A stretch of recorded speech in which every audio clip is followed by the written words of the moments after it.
My name is Joshua James. We're sitting in the Temperance Bar right now, about a block from the beach in the outer Richmond of San Francisco.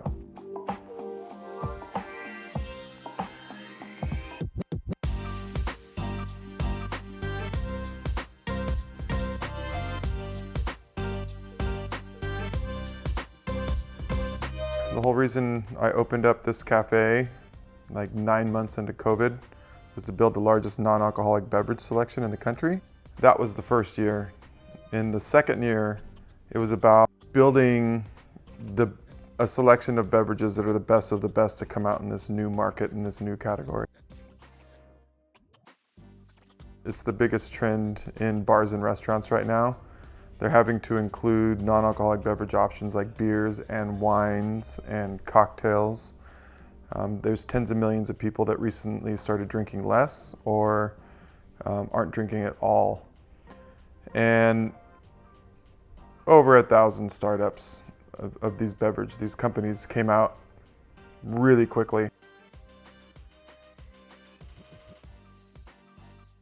I don't want to drink alcohol in every situation.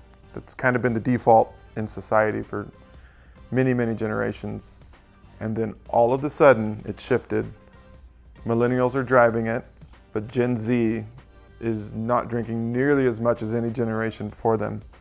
And then people that are older than millennials just don't process alcohol as well, and it just doesn't make them feel good. So overall, the wellness movement is the biggest part of this, where people just want to feel better. And they make decisions in their lives all the time with that pursuit. A lot of people that walk into this non-alcoholic bar and bottle shop here at Ocean Beach Cafe, they come in for sandwiches and coffee, and every customer is let known like what all those bottles are on the shelf, because it all looks like alcohol. People, whatever reference they have for non-alcoholic beverages before then was something that they may chuckle at, or is like, oh, that's funny, it's non-alcoholic, and we're actually like, no, this is actually it's much greater than that. And it's really neat to see a collective consciousness of people becoming aware of these new products, and then how it literally changes people's lives.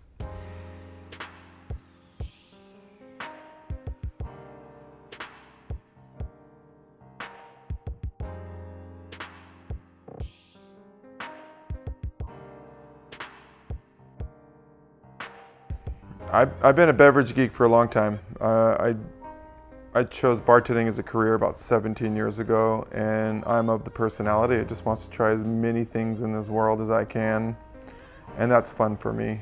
I also brewed a lot of beer, and I got to work at a lot of nice cocktail bars, and probably been to 100 wine tastings. So I just love tasting things, and then sharing it with others. That was always my strength in bartending, finding good stuff, sharing it with others and telling them the stories about it.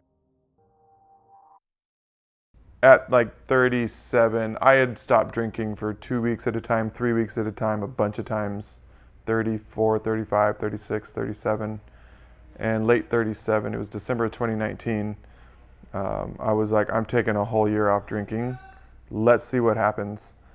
And I took that year off drinking, and 11 months later, I had the lease to Ocean Beach Cafe.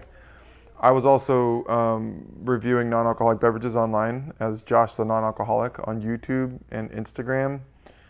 And that was how I initially got started. I was like, I'm gonna make 50 videos and edit them, and even though I'd never done that before, and I'm gonna see where that takes me.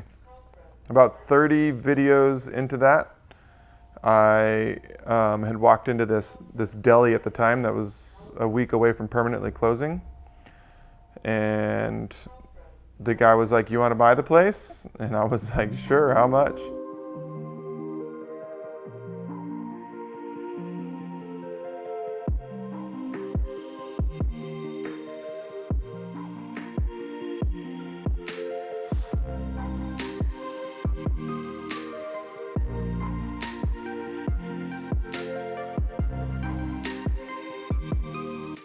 There is a spectrum, as we call it, and that spectrum is so varied. But if you wanted to take the majority of that spectrum, I would say that would be millennials helps into wellness and not having hangovers. But of course, you have like pregnant people. You have people that can't drink because they're on medication. You have a whole section, which is a sobriety community.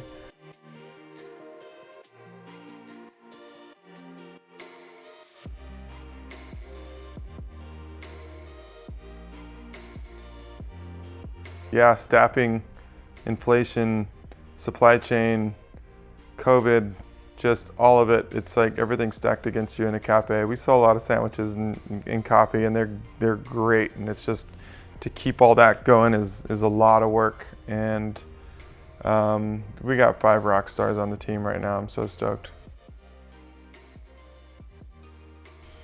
This business is. I was talking to this cafe owner up the street who's been doing it in his location for over 30 years, and he said one time me and him were rapping in his kitchen, and he's like, man, if anybody knew what was involved in this business, they wouldn't get into it. Right? It's the dream to have a cafe by the beach, right? It's so all-consuming, and you can do X amount of revenue in a year, and then like what percentage are you going to get of that, if any? And you're putting in 60 to 90-hour weeks, right?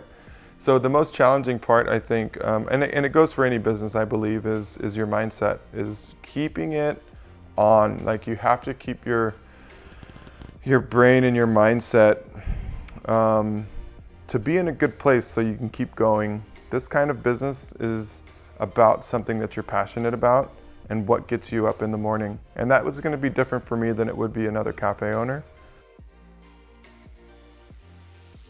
Find what you're passionate about and have the mindset in the beginning to take it all the way. It's an endurance run for sure.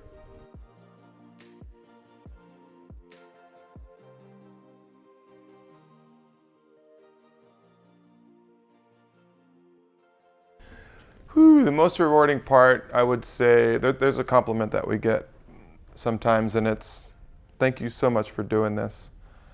People need a space that it just has the coolest subject of non-alcoholic beverages in this case, but they just want a place. A drink is often a prop, right, to be social, and for it to be this kind of a beverage in a pretty glass is really special. To see that social interaction happen in a space that's not necessarily a cafe and it's not necessarily a bar, and then people just feel included and not ostracized for being non-drinkers. And it's people walking in visibly excited, like for the first time, being like, I've been following you and I'm so happy to be here right now, and that's incredibly fulfilling.